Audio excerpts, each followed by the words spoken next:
Good evening and अस्सलाम वालेकुम। Only 3 attendees are present, बाकी लोग कहाँ पे हैं?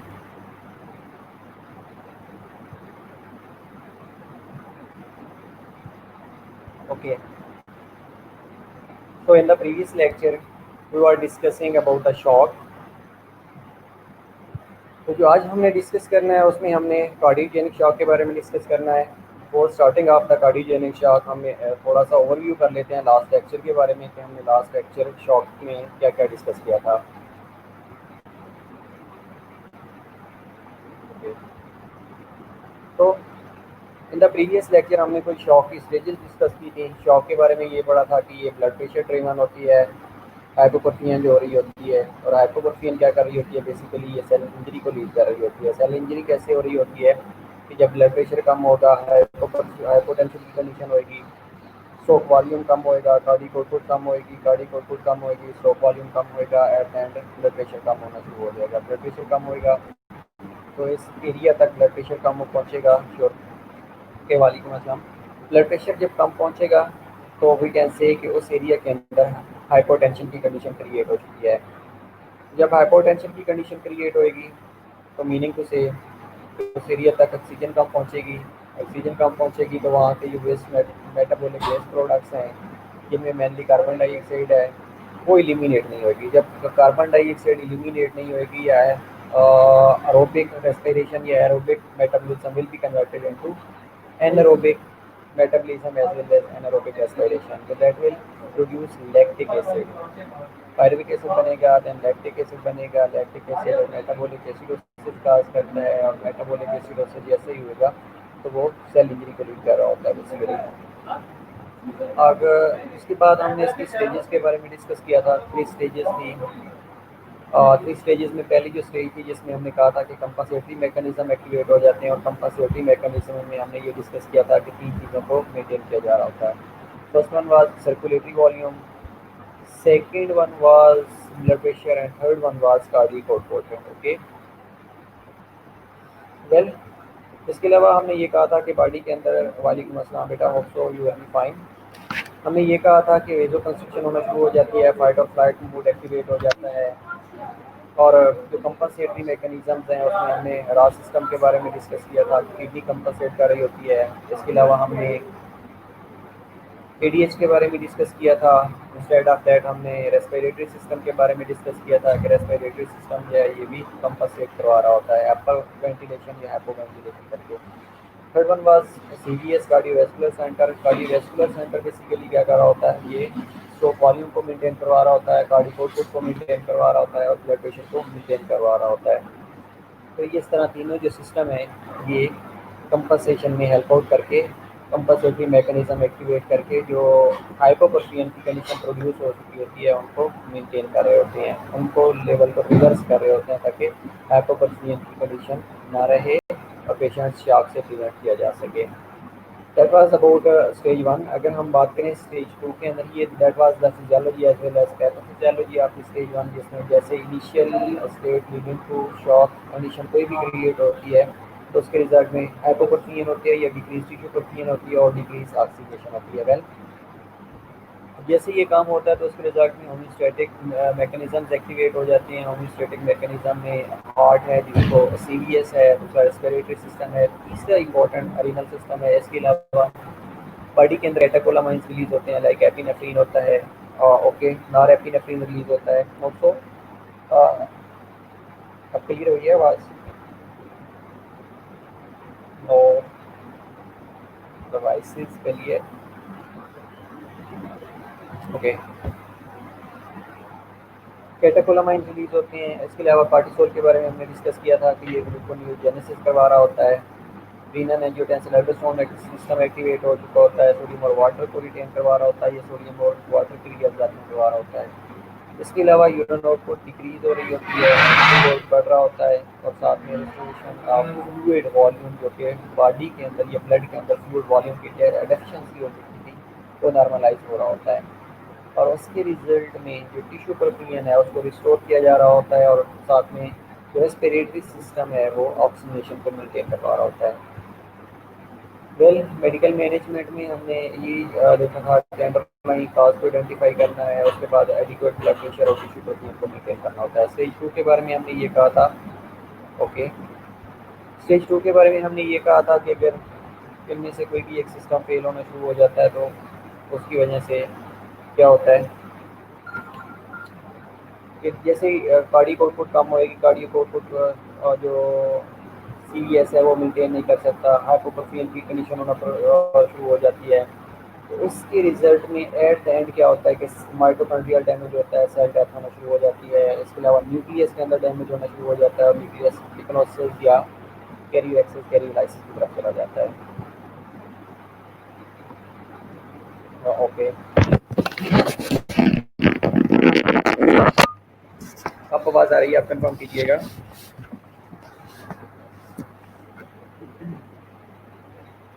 लास्ट टाइम हम जो डिस्कस कर रहे थे that was about clinical manifestation जिसमें रेस्पिरेटरी इफेक्ट था। रेस्पिरेशन रैपिड और शैलो होना शुरू हो जाती है, क्रैकल्स आते हैं और पेशेंट एआरडीएस में चला जा रहा होता है। अगर हम सीवीएस की बात करें, कार्डियोवैस्कुलर इफेक्ट्स की बात करें, तो उसमें डिसरिथमियाज हो सकते हैं, इस्कीमिया हो रहा होता है, हार्ट रेट रैपिड होता है, समटाइम्स एक्सीडिंग 150, जो कि हमने स्टेज 3 के अंदर भी डिस्कस किया था कि स्टेज 3 के अंदर ventilation, okay sure, thank you, के पेशेंट वेंटिलेटर के ऊपर वेंटिलेटरी सपोर्ट उसे रिक्वायर्ड हो जाती है जब उसका सीरियस कार्डियोवैस्कुलर सिस्टम फेल होने शुरू हो जाए या रेस्पिरेटरी सिस्टम फेल होना शुरू हो जाए। तो उसमें क्या होता है कि हमें रेस्पिरेटरी सपोर्ट ज़रूरी हो जाती है, वेंटिलेटर की सपोर्ट ज़रूरी हो जाती है। इसके अलावा वीक पल्स हो सकती है, लो ब्लड प्रेशर हो सकता है। अगर न्यूरोलॉजिकल इफेक्ट के बारे में बात करें, वालेकुम अस्सलाम बेटा, ऑल्सो आप ठीक होंगी। अगर हम न्यूरोलॉजिकल इफेक्ट की बात करें तो चेंजेस इन द बिहेवियर या एजिटेशन या कंफ्यूजन होना शुरू हो जाती है। सब्सिक्वेंटली लिथर्जी होती है, डिजीनेस होती है, लाइट हेडेडनेस होती है, फेंटनेस होती है। स्टेज टू के अंदर अगर रीनल फेलियर की बात करें, रीनल इफेक्ट्स की बात करें, तो जिसमें एक्यूट रीनल फेलियर में पेशेंट जा रहा होता है, blood urea nitrogen as well as इसके क्रिएटिनिन का लेवल हाई हो रहा होता है, यूरिन आउटपुट लो हो रही होती है, एसिड बेस और इलेक्ट्रोलाइट इम्बैलेंस हो रहे होते हैं। जीआईटी अगर मैनिफेस्टेशन की बात करें तो जीआई अल्सरेशन या जीआई ब्लीड होने के चांसेस होते हैं। हीमोटोलॉजिकल इफेक्ट के बारे में देखें तो डीआईसी में पेशेंट जा रहा होता है, इक्मोसिस फटीगी और जनरली हम एंजाइटी हो रही होती है, पेशेंट को पेल कलर हो रहा होता है, प्रोफ्यूज स्वेटिंग और मोस्ट स्किन हो रही होती है। इसकी मैनेजमेंट में ये है इंपॉर्टेंट, इसमें ये फैक्टर्स था कि अपने पेशेंट को सडनली वार्म ब्लैंकेट प्रोवाइड नहीं करना। अगर वार्म ब्लैंकेट प्रोवाइड करेंगे रिगार्डिंग मैनेजमेंट तो उस पेशेंट्स का बीपी सब्सिक्वेंटली लो होना शुरू हो जाएगा। जब बीपी लो होएगा तो अगेन उसको मैनेज करना डिफिकल्ट हो जाता है। इसके अलावा सबसे पहली चीज़ ये है कि रेस्पिरेटरी सिस्टम अगर फेल हो रहा है तो रेस्पिरेटरी सिस्टम को सपोर्ट प्रोवाइड करना, लाइक वेंटिलेटर दे देना है, वेंटिलेटर। दूसरा आईवी फ्लूइड्स देने हैं ताकि जो नॉर्मल फ्लूइड वॉल्यूम का लेवल था उसको मेंटेन किया जा सके और पेशेंट्स को फ्लूइड वॉल्यूम डेफिसिट से प्रिवेंट किया जा सके।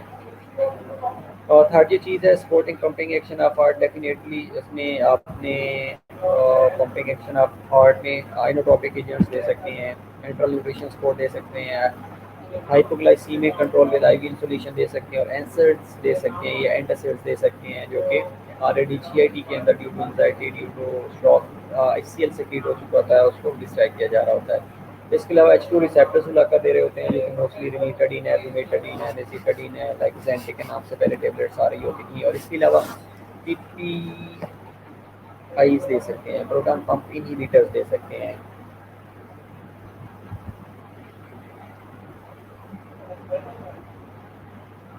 ओके बेटा, वो यहाँ पे फैन भी कम कर दिए हैं, स्लो कर दिए हैं, लेकिन अब आवाज़ सो के बेटर हो जाती है। ओके, अब ये जो एंटासिड दे रहे हैं हम, ये जो H2 रिसेप्टर्स या एंटी नहीं दे रहे होते हैं या एंटी पेप्टिक एजेंट्स दे रहे होते हैं, जिनमें के अंदर मोस्टली प्रोटॉन पंप इनहिबिटर्स हैं, जिनमें ओमेप्राजोल है, पेंटोपेराजोल है, इसोमेप्राजोल है। तो ये बेसिकली क्या कर रहे होते हैं, ये रिसेप्टर्स एच रिसेप्टर्स को ब्लॉक कर रहे होते हैं। और जो एंटासिड होते हैं वो जितना जीआईटी के अंदर या स्टोमक के अंदर HCl सेक्रीट हो चुका होता है उसकी डिस्ट्रक्शन करा रहे होते हैं। प्रिवेंटिंग कॉम्प्लिकेशन को प्रिवेंट करना होता है, प्रमोटिंग रेस्ट और कंफर्ट को प्रमोट करना होता है, और सपोर्टिंग फैमिली मेम्बर्स को सपोर्ट करना होता है। स्टेज 3 के बारे में हमने कहा था कि पेशेंट्स मोड्स में चला जा रहा होता है, multiple system organ dysfunction syndrome होता है। और इसके अलावा हमने टाइप्स ऑफ शॉक के बारे में डिस्कस किया था और हमने हाइपोवोलेमिक शॉक के बारे में होपफुली डिस्कस कर लिया था। लेकिन आज हमने डिस्कस करना है कार्डियोजेनिक शॉक को। If I am not wrong तो हाइपोवोलेमिक शॉक के अंदर मेनली दो चीज़ें हमने डिस्कस की थी। One was absolute hypovolaemia, other was relative hypovolaemia. अब जो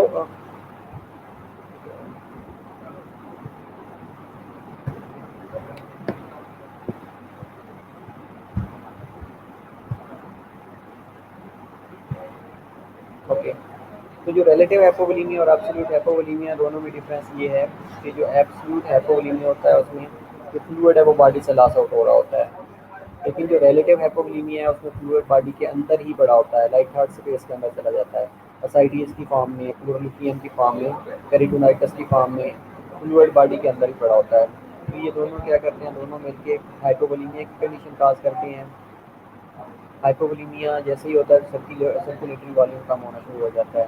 सर्कुलेटरी वॉल्यूम कम होएगा, वेनस रिटर्न कम होती है, सो वॉल्यूम कम होता है, कार्डिक आउटपुट कम होती है, सेलुलर ऑक्सीजन सप्लाई कम होती है, टिश्यू परफियन डिक्रीज होती है और इम्पेयर्ड टिश्यू या सेलुलर मेटाबॉलिज्म होना शुरू हो जाती है।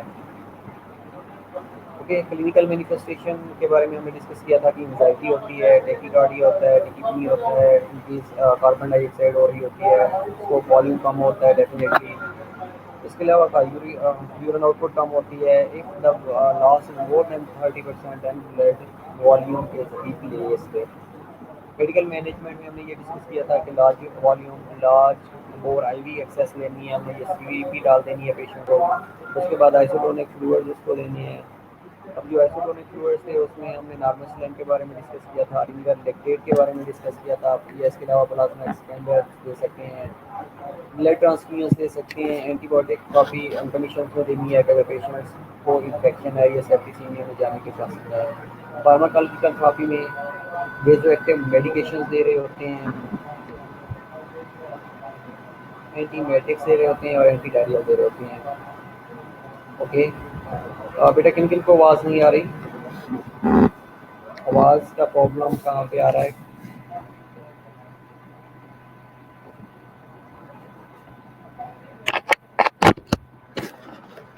अब मेक श्योर कीजिएगा आवाज़ आ रही है।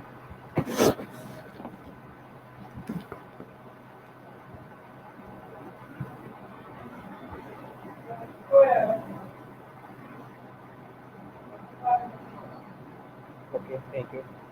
अच्छा, आज हमने जो डिस्कस करना है that is cardiogenic shock. Okay, well, तो कार्डियोजेनिक शॉक के बारे में हमें डिस्कस करना है, which result from loss of contractility of the heart is an extreme form of heart failure, heart is unable to produce adequate cardiac output. अगर हम बात करते हैं कार्डियक आउटपुट की, तो हार्ट ने क्या करना होता है, हार्ट ने स्ट्रोक वॉल्यूम को मेंटेन करना होता है, कार्डियक आउटपुट को मेंटेन करना होता है। लेकिन ये कब मेंटेन हो सकती है, जब वेनस रिटर्न ठीक हो। इसके अलावा हार्ट का नॉर्मल ओके, बेटा बैकग्राउंड पे तो कुछ चल ही नहीं रहा। एनी हाउ मैं अगेन सॉर्ट आउट कर लेता हूँ कि हार्ट में प्रॉब्लम कहाँ पे आ रहा है। Okay, we are discussing about the cardiogenic shock. तो कार्डियोजेनिक शॉक के बारे में हार्ट के अगर हम फंक्शन की बात करें तो हार्ट ने मेनली क्या करना होता है, कार्डियक आउटपुट और स्ट्रोक वॉल्यूम को मेंटेन करना होता है। तो हार्ट की एक ऐसी कंडीशन जिसमें वो स्ट्रोक वॉल्यूम या कार्डियक आउटपुट को मेंटेन नहीं कर सकता, कार्डियक आउटपुट मेंटेन नहीं होगी तो अल्टीमेटली ब्लड प्रेशर मेंटेन नहीं होगा।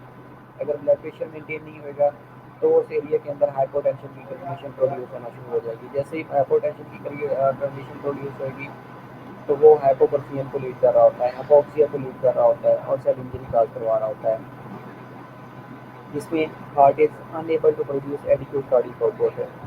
अब इसमें डिफरेंट काजेज हो सकती हैं, लाइक इधर क्रोनरी काज हो सकती है या नॉन क्रोनरी काज। क्रोनरी का मतलब है कि हार्ट के अंदर कोई प्रॉब्लम हो सकता है। नॉन क्रोनरी का मतलब ये है कि हार्ट के अंदर जो क्रोनरी आर्टरी है, क्रोनरी सर्कुलेशन है, उसके अलावा कोई और प्रॉब्लम हो सकता है। लाइक पेशेंट था उसको एम हो गया है या उसकी क्रोनरी आर्टरी जो है वो ब्लॉक हो गई है। इसके अलावा left ventricle damage from the myocardial infection, ये पेशेंट्स को एमआई हुआ था तो उसका जो लेफ्ट वेंट्रिकल है ये एलवीएच है वो डिस्फंक्शन होना शुरू हो गया है। इसके अलावा वेंट्रिकल सेप्टल रैप्चर हो सकती है, वेंट्रिकल्स के दरमियान एक लेयर होती है, मेम्ब्रेन होती है जिसको सेप्टल कहा जाता है, वो रैप्चर हो सकती है। कार्डियोमायोपैथीज हो सकती हैं, कार्डियक टैम्पोनेट हो सकती हैं, एक्यूट मायोकार्डाइटिस हो सकता है, वेल्वुलर डिजीज हो सकती हैं, वाल्व की इनकम्पिटेंसी हो सकती है या डिसइरिथमियाज हो सकती हैं। तो ये बेसिकली क्या कर रहे होते हैं, ये सारे मिलके कार्डियक आउटपुट को मेंटेन नहीं कर रहे होते। ओके, तो अगर हम एक ये डायग्राम है इसमें देखें तो आपको इजीली अंडरस्टैंडिंग हो जाएगी कि ये कार्डियोजेनिक शॉक में बेसिकली हो क्या रहा होता है। अब अगर हम प्राइमरी वेंट्रिकुलर इस्कीमिया की बात करें तो भी उसमें कार्डियक आउटपुट डिक्रीज हो रही होती है, सिस्टोलिक डिस्फंक्शन होना शुरू हो जाता है। सिस्टोलिक डिस्फंक्शन में ये है कि जो ब्लड हार्ट के अंदर आ रहा होता है तो वो प्रॉपरली उसको पंप नहीं कर सकता, जब पंप नहीं करेगा तो वो हार्ट के चैम्बर के अंदर कम्युलेट होना शुरू हो जाता है। जब उसको प्रॉपरली पंप नहीं करेगा, पंप ना करने की वजह से फर्दर वो कार्डियक आउटपुट मेंटेन नहीं होगी, कार्डियक आउटपुट मेंटेन नहीं होगी, स्ट्रोक वॉल्यूम मेंटेन नहीं होगा, स्ट्रोक वॉल्यूम मेंटेन नहीं होगा तो अल्टीमेटली कार्डियक आउटपुट के ऊपर इफेक्ट पड़ेगा और ब्लड प्रेशर लो होना शुरू हो जाएगा। दूसरा स्ट्रक्चरल प्रॉब्लम हो सकता है, ये डिसरिथमियाज हो सकते हैं।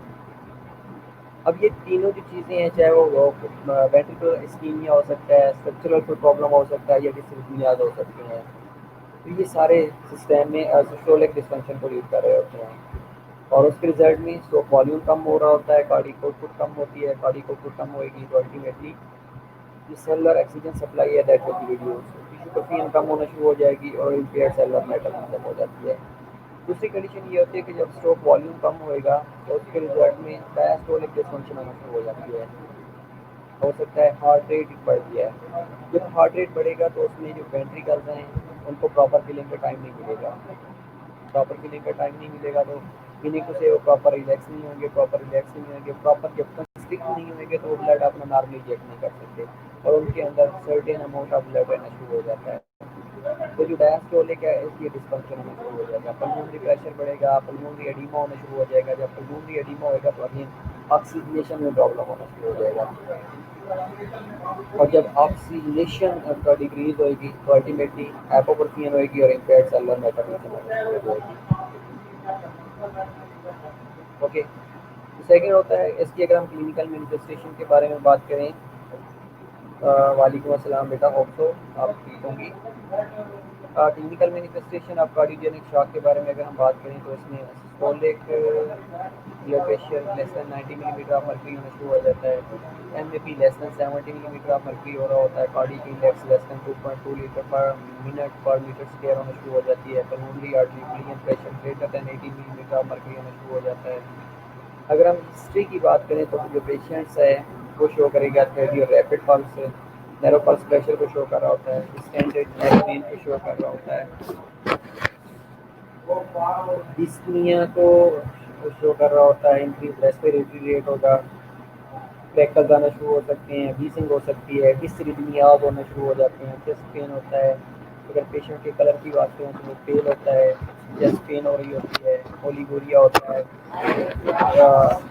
जनरल एंजाइटी में होता है, पिगमेंटेशन डिक्रीज होती है। अगर हम लेबॉर्ट्री फाइंडिंग की बात करें तो पार्शियल प्रेशर ऑफ ऑक्सीजन उसका रिड्यूस होता है, रेस्पिरेटरी एल्कोसिस में पेशेंट जा रहा होता है, एलिवेटेड मायोकार्डियल टिश्यू मार्कर्स जिसमें क्रिएटिनिन काइनेज सीडीएमबी है वो इंक्रीज होता है, कार्डियक टेम्पोनेट डोपामिन और ब्रेन टाइप नाइट्री पेप्टाइड इंक्रीज हो रहा होता है।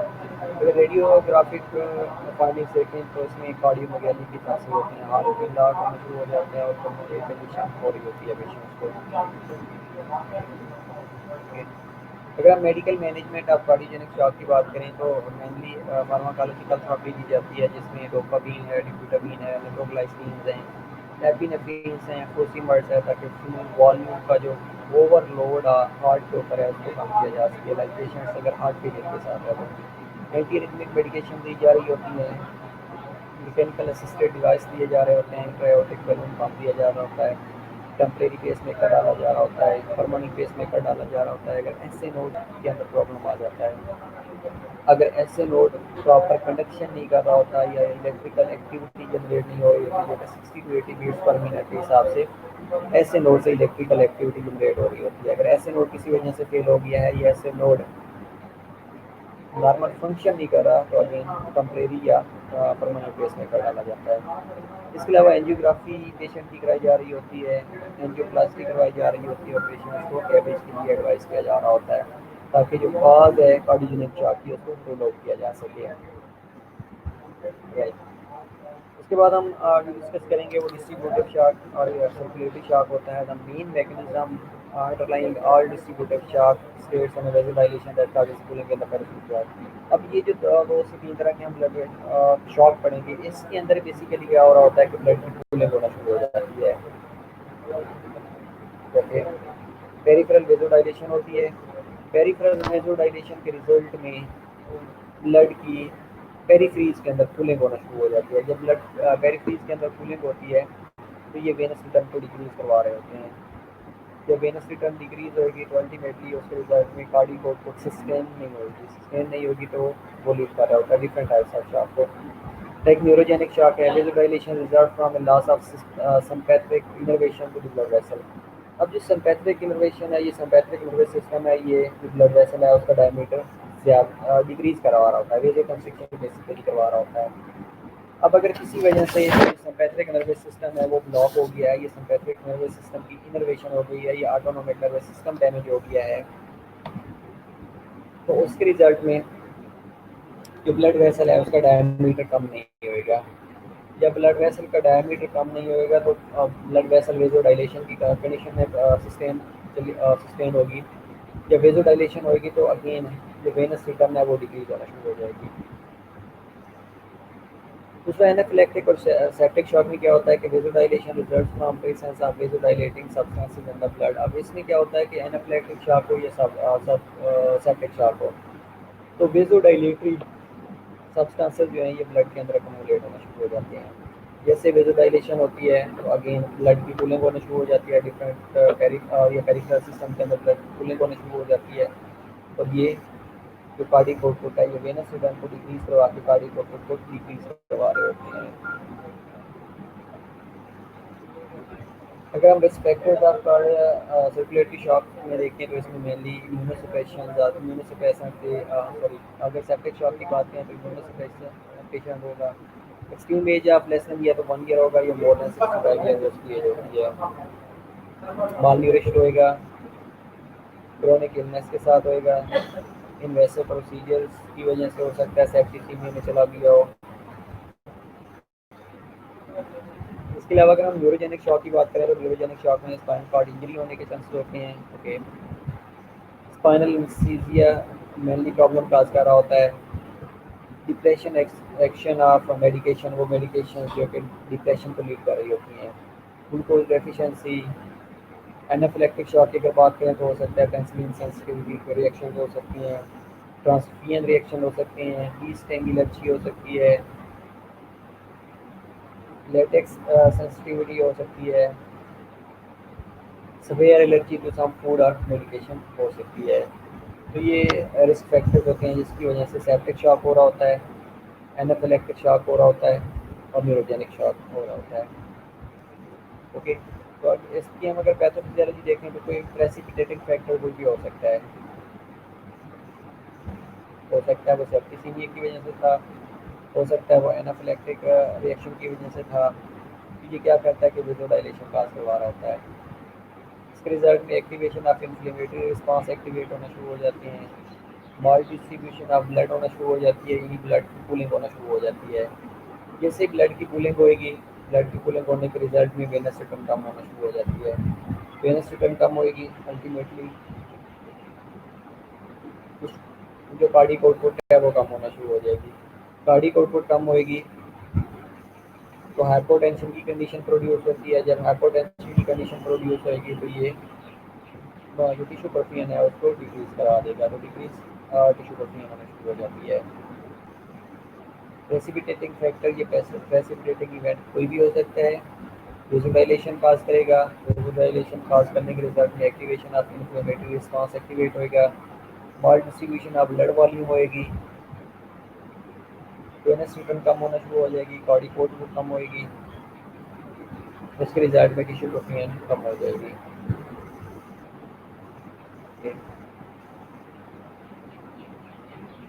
अब हम डिस्कस करते हैं न्यूरोजेनिक शॉक को। Neurogenic shock result from loss of distribution of sympathetic tone. इसमें ये होता है कि सिंपैथिक इनोवेशन ही खत्म हो जाती है, सिंपैथिक टोन ही खत्म हो जाती है। अब इसकी काज क्या हो सकती है, या तो सर्वाइकल इंजरी हो गई है, सर्वाइकल इंजरी हो गई है, और अपर थोरेसिक स्पाइनल कॉर्ड इंजरी हो गई है। मेनली जब स्पाइनल कॉर्ड की इंजरी होगी तो न्यूरोजेनिक शॉक अकर होगा। Result in massive vasodilation leading to cooling of the blood in the vessel. Definitely हमने डिस्कस किया था कि जो ऑटोनोमिक नर्वस सिस्टम की सिंपैथेटिक डोमेन है वो ब्लड वेसल का डायमीटर कम करवा रही होती है या नॉर्मल करवा रही होती है। जब सिंपैथेटिक क्यों नहीं खत्म होएगी तो डू यू थिंक कि वो डायमीटर लेकिन कम या ज़्यादा हो रहा था तो उसकी इनर्वेशन ही खत्म हो जाएगी। हो सकता है वेजोडाइलेशन परसिस्टेंटली होना शुरू हो गई है। जब वेजोडाइलेशन होएगी तो जो वेनस रिटर्न है दैट विल बी डिक्रीज। जैसे ही सिंपैथेटिक ट्यून खत्म होएगी, सिंपैथेटिक ट्यून खत्म होने के रिजल्ट में कूलिंग ऑफ ब्लड होना शुरू हो जाएगी। कूलिंग ऑफ ब्लड होएगी तो वो वेनस रिटर्न को कम करेगी। जैसे ही वेनस रिटर्न कम होएगी, वेनस रिटर्न कम होने के रिजल्ट में पेशेंट्स का स्ट्रोक वॉल्यूम कम होएगा, स्ट्रोक वॉल्यूम कम होएगा तो अल्टीमेटली कार्डियक आउटपुट कम होएगी, कार्डियक आउटपुट कम होएगी तो पेशेंट का जो ब्लड प्रेशर है वो कम होना शुरू हो जाएगा। ओके, इसके अगर हम पैथोफिजियोलॉजी देखें तो एक स्कीमेटिक डायग्राम है जिसमें disruption of sympathetic nervous system. कि सिंपैथिक नर्वस सिस्टम की अगर डिस्ट्रप्शन हो गई है जिसमें सिंपैथिक ट्यून लॉस होती है और उसके साथ में पैरासिम्पैथिक जो रिस्पांस है वो आना शुरू हो गया। अब पैरासिम्पैथिक रिस्पांस क्या करता है, हार्ट रेट को कम करवाता है, और जो सिंपैथिक ट्यून है ये हार्ट रेट को ज़्यादा करवा रही होती है। जैसे ही सिंपैथिक ट्यून लॉस होएगी तो उसके रिजल्ट में कूलिंग ऑफ ब्लड होना शुरू हो जाएगी। कूलिंग ऑफ ब्लड होएगी तो ये क्या करेगी, सिंपैथिक ट्यून कम होएगी, वेनस और आर्टीरियल वेजोडाइलेशन हो जाएगी, बॉडी वेनस रिटर्न कम होएगी, कार्डियक आउटपुट कम होएगी, ब्लड प्रेशर कम होना शुरू हो जाएगा। वेनस रिटर्न कम होएगी, स्ट्रोक वॉल्यूम कम होएगा, कार्डियक आउटपुट कम होएगी, और उसके रिजल्ट में जो सेलुलर ऑक्सीजन सप्लाई है that will be reduced, tissue protein कम होएगी और इम्पेयर्ड सेलुलर मेटाबॉलिज्म होना शुरू हो जाएगी। अब कार्डियक आउटपुट का दूसरा फैक्टर ये होता है कि जब से पैरासिम्पैथिक नर्वस सिस्टम की एक्टिवेशन हो जाती है तो ये जो पैरासिम्पैथिक नर्वस सिस्टम की एक्टिवेशन है ये हार्ट रेट को कम करवा रही होती है। अगर सपोज यहाँ पर नॉर्मली फील हो रहे हैं लेकिन हार्ट रेट कम हुआ है तो जो नॉर्मली इंजेक्शन हो रही होती है वो इंजेक्शन नॉर्मली नहीं होती। जब इंजेक्शन नहीं होगी तो उसके रिजल्ट में कार्डियक आउटपुट मेंटेन नहीं होगी। ओके, अगर हम क्लिनिकल मैनिफेस्टेशन की बात करें तो क्लिनिकल मैनिफेस्टेशन में हाइपोटेंशन हो रही होती है विद ब्रेडिकार्डिया, और ये न्यूरोजेनिक शॉक आइडेंटिफिकेशन भी यही है कि पेशेंट को हाइपोटेंशन होगी और साथ में ब्रेडिकार्डिया होगा। ब्रेडिकार्डिया इसलिए होगा कि पेशेंट की जो पैरासिम्पैथिक ट्यून है वो एक्टिवेट होती है, सिम्पैथिक ट्यून लॉस हो चुकी होती है। जब सिम्पैथिक ट्यून लॉस होगी तो ये पेशेंट का हार्ट रेट और वेजोकंस्ट्रिक्शन बरकरार रही होती है, ना हार्ट रेट बढ़ेगा और ना वेजोकंस्ट्रिक्शन होगी। Hypotension with bradycardia rather than tachycardia. Dry warm skin rather than cool, burst skin होगी seen in the hypovolemic shock. Temperature dysregulation होगी resulting in heat loss.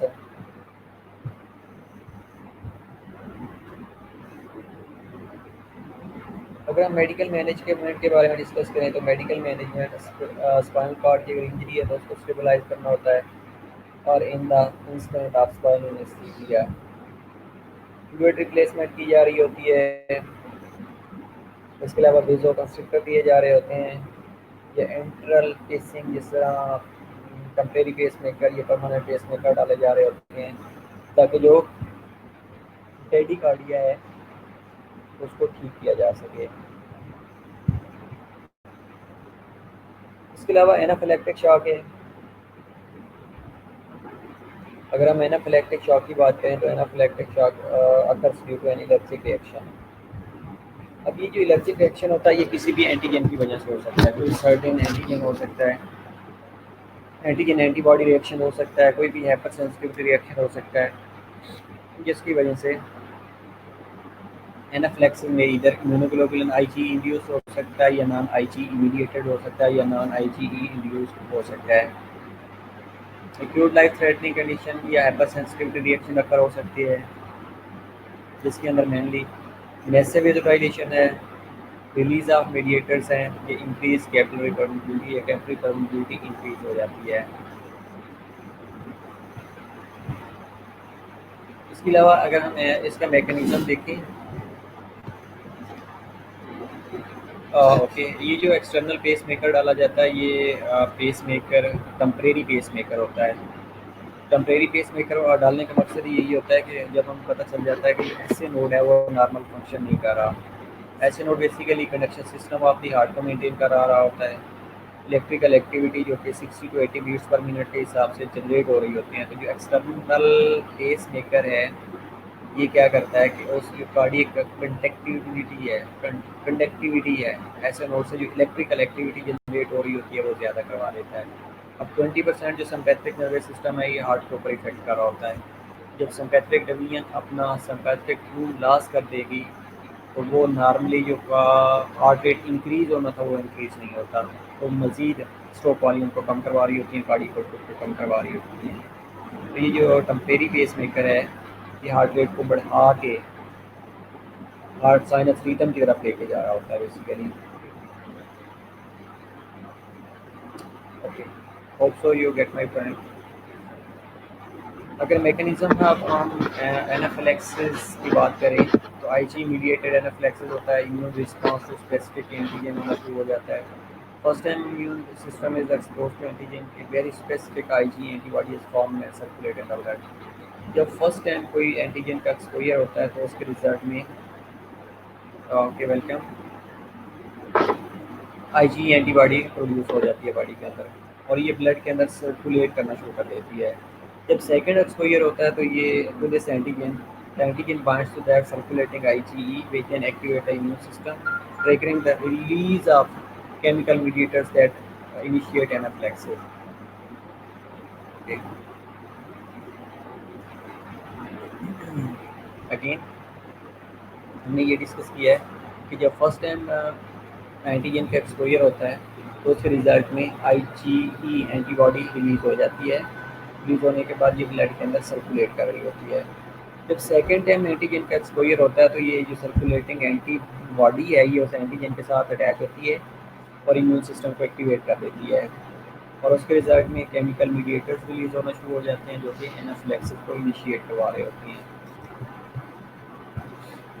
Okay, अगर नॉन आईजी एंटीबॉडी की non IG induce की बात करें या non IG response की बात करें तो इसको एनाफ्लेक्टॉइड रिएक्शन भी कहा जाता है। Occurs without presence of IG antibody, IG antibody नहीं होती लेकिन एंसेट की वजह से हो सकता है जिसमें मेनली एस्प्रिन हैं, आइबुप्रोफेन हैं, तो ये सर्टेन मेडिकेशन की वजह से जिनको as a antigen IgE treat कर रही होती है तो उसके साथ एक्सपोजर होता है उसको और बाकी मैकेनिज्म सेम हो रहा होता है कि एनाफ्लेक्सिस को इनिशिएट करवा रहे देते हैं। अब इसके अंदर प्रॉब्लम क्या क्या हो सकती हैं, लाइक सिस्टेमिक वेजोडाइलेशन होने के चांसेस होते हैं। जैसे सिस्टेमिक वेजोडाइलेशन होगी तो ये क्या करती है, सिस्टेमिक वेजोडाइलेशन की वेनस रिटर्न मेंटेन नहीं करेगी। अगर वेनस रिटर्न मेंटेन नहीं होगी तो अल्टीमेटली कार्डियक आउटपुट मेंटेन नहीं होगी और ब्लड प्रेशर मेंटेन नहीं होगा, हाइपोटेंशन की कंडीशन होगी और इम्पेयर्ड सेलुलर मेटाबॉलिज्म की तरफ लेकर जाएगा। रैपिड ऑनसेट ऑफ हाइपोटेंशन होगी डेफिनेटली, इनकेस कैपिलरी परमिबिलिटी ज़्यादा होना शुरू हो जाएगी। कैपिलरी परमिबिलिटी इसलिए इंक्रीज होगी क्योंकि उस एरिया के अंदर जो नाइट्रोजनस सी वेस्ट प्रोडक्ट्स हैं वो अकोमोडेट हो चुके होते हैं और वो एंडोथेलियम की इंजरी काज कर रहे होते हैं। इसके अलावा ब्रोंको कंस्ट्रिक्शन होगी, कोरोनरी वेजो कंस्ट्रिक्शन होने के चांसेस होंगे। अगर हम मेडिकल मैनेजमेंट की बात करें तो सबसे पहली जो चीज़ होती है उसमें हमने पॉजिटिव एजेंट्स को रिमूव करना होता है। इसके अलावा IVF एक्सेस लेनी होती है, टेलीमीट्री कंटिन्यूसली करनी होती है कि उसके जो वाइटल मीटर्स हैं वो इम्पोर्टेंट होते हैं।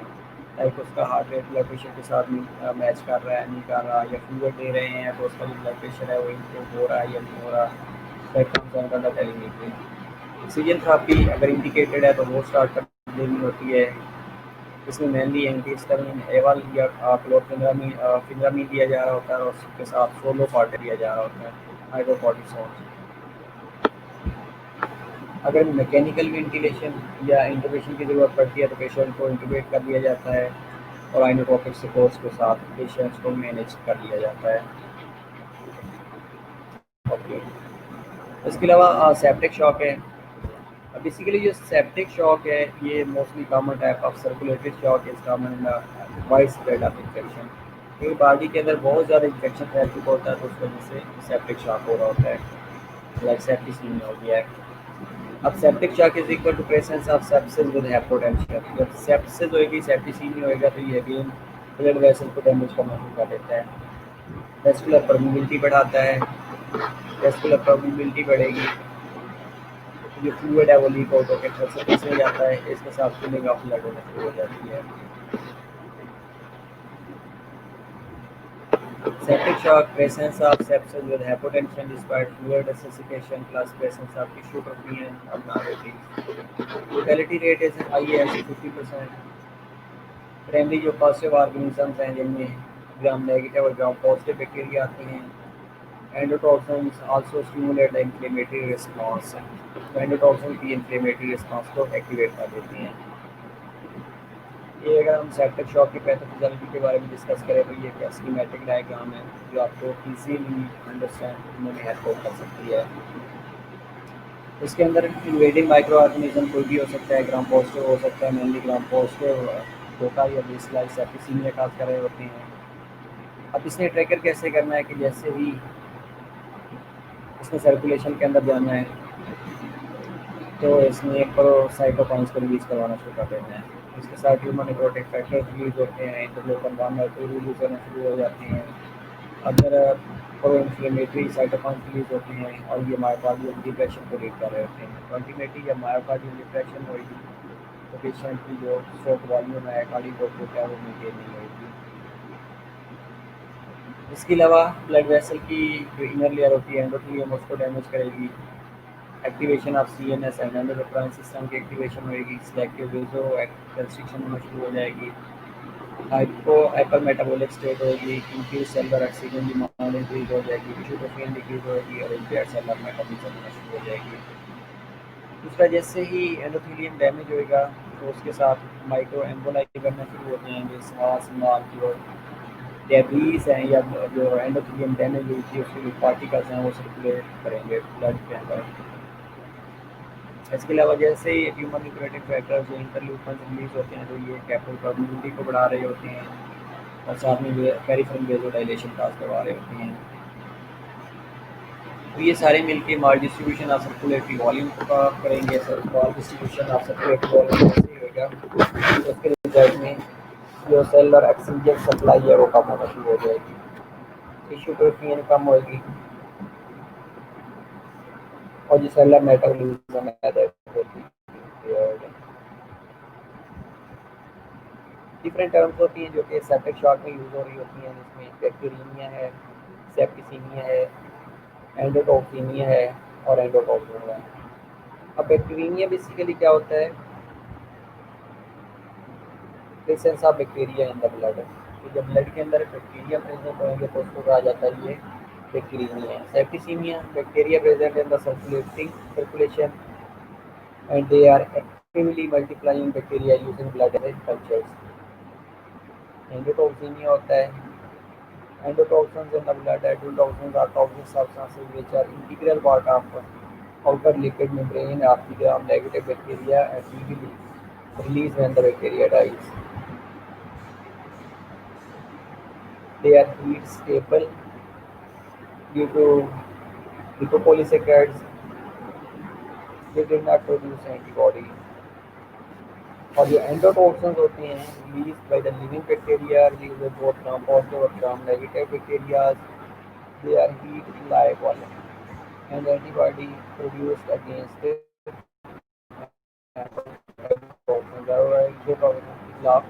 एंटीबॉडीज प्रोड्यूस हो रही होती हैं।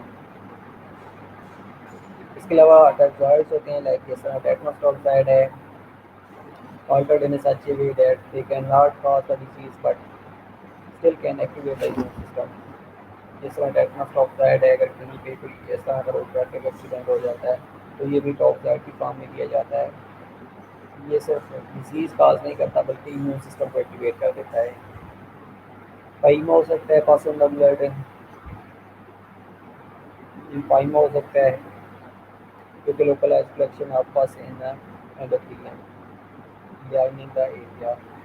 एब्सेस हो सकते हैं, लोकलाइज कलेक्शन ऑफ पास हो सकती है। साइटोकाइंस लो कंसंट्रेशन क्या करते हैं, लो कंसंट्रेशन में है तो ये एक्टिवेट डब्ल्यूबीसी स्पेशली न्यूट्रोफिल और मोनोसाइट्स को एक्टिवेट करता है, activate endothelial cell which increase permeability and local edema fluid. Nitrogen oxide also produces which causes local vasodilation और complement activation और हो रही होती है जिसमें CA और C5A जो कि कंप्लीमेंट सिस्टम की एक्टिवेशन होना शुरू हो जाती है। ये कंप्लीमेंट सिस्टम 20 प्रोटीन्स का सिस्टम होता है जो कि टेक पार्ट कर रहा होता है। अगर साइटोकाइंस इन हाई कंसंट्रेशन है तो एंडोथेलियम डैमेज इंक्रीजेस मोर नाइट्रोजन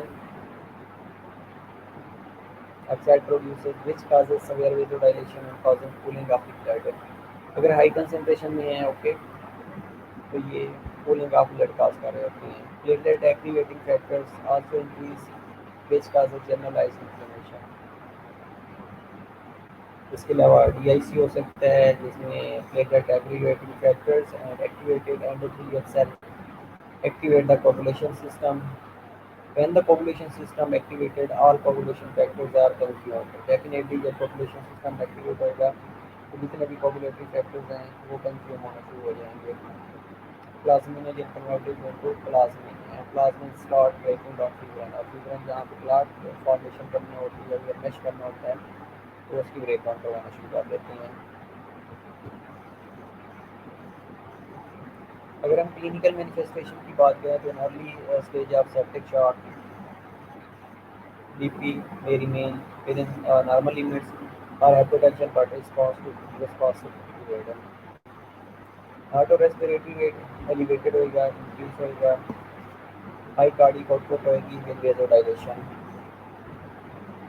Hyperthermia होएगा, febrile with warm light skin होएगी, pounding pulse होएगी, urinary output normal या decrease होगी। GIT manifestation की बात करें तो पेशेंट्स नोजिया वॉमिटिंग के साथ आ सकता है, डायरिया के साथ आ सकता है या डिक्रीज बाउल साउंड के साथ आएगा। इसके अलावा subtle changes in the mental status होना शुरू हो जाएंगी, एजुकेशन होगी, लॉस ऑफ कॉन्शियसनेस की तरफ पेशेंट चला जाएगा। As the sepsis progress low cardiac output with vasoconstriction, BP low होना शुरू हो जाएगा, लो स्किन कूल और काम होना शुरू हो जाएगी, पेन होना शुरू हो जाएगी। टेम्परेचर जो है ये नॉर्मल है बिलो नॉर्मल होना शुरू हो जाएगा। हार्ट और रेस्पिरेटरी रेट्स इंक्रीज हो जाएंगे। Injury and multiple organ after dysfunction processing failure होना शुरू हो जाएगा। अगर हम मेडिकल मैनेजमेंट यानी सेप्टिक शॉक की बात करें तो मेडिकल मैनेजमेंट के अंदर ब्लड, स्पूटम, यूरिन और bone drainage specimens are collected to identify and eliminate the cause of infection. Definitely जब कॉज ऑफ इन्फेक्शन को हमें आइडेंटिफाई करना होता है तो these samples are collected. Potential routes of infections are eliminated like IV lines हैं, rerouted if necessary, abscess हैं तो उनको ड्रेन किया जाता है। अगर नेक्रोसिस हुई है या नेक्रोटिक एरिया है तो उसकी डिपेंडेंट की जाती है। Fluid replacement is instituted.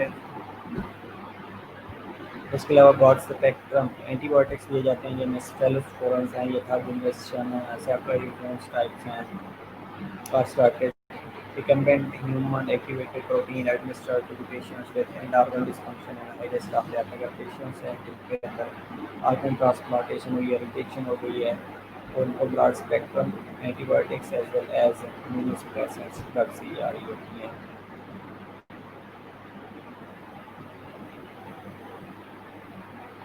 Okay aggressive nutritional supplementation high protein से प्रोवाइड की जा रही होती हैं।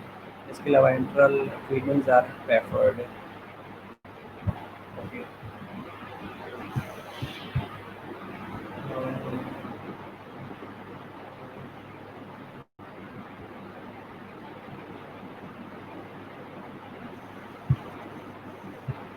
ओके, इसके अलावा अगर हम बात करें मोड्स की, मल्टीपल ऑर्गन डिसफंक्शन सिंड्रोम, तो multiple organ dysfunction syndrome is an altered organ function in acutely ill patients that requires medical intervention to support continued organ functions. It is another phase in the progression of shock stage. Multiple organ failure में patient चला जाता है जिसमें mainly ये चीज़ हो रहे होते हैं, लाइक पल्मोनरी डिस्फंक्शन हो सकता है, रीनल सिस्टम शट डाउन हो सकता है, लीवर डिस्फंक्शन हो सकता है, कार्डियोवैस्कुलर सिस्टम डिस्फंक्शन हो सकती है, हीमाटोलॉजिकल डिस्फंक्शनिंग हो सकती है और न्यूरोलॉजिकल डिस्फंक्शनिंग हो सकती है। That was about today's lecture, जिसमें हमने कार्डियोजेनिक शॉक के बारे में डिस्कस किया है। इसके अलावा हमने डिस्ट्रीब्यूटेड शॉक के बारे में डिस्कस किया है, एनाफ्लेक्टिक शॉक के बारे में डिस्कस किया है, सेप्टिक शॉक के बारे में डिस्कस किया है, उनकी पैथोफिजियोलॉजी डिस्कस किया है, क्लिनिकल मैनिफेस्टेशन पर डिस्कस किया है, और एंड पे हमने मोड्स के बारे में डिस्कस किया है, मोर मल्टीपल ऑर्गन डिसफंक्शन सिंड्रोम।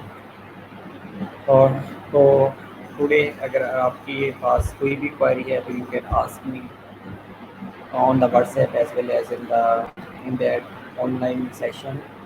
तो बाकी इंशाल्लाह हम नेक्स्ट जो लेक्चर्स है, नेक्स्ट लेक्चर में देखेंगे कि हमने क्या करना है। ओके, सी यू इंशाल्लाह नेक्स्ट लेक्चर्स।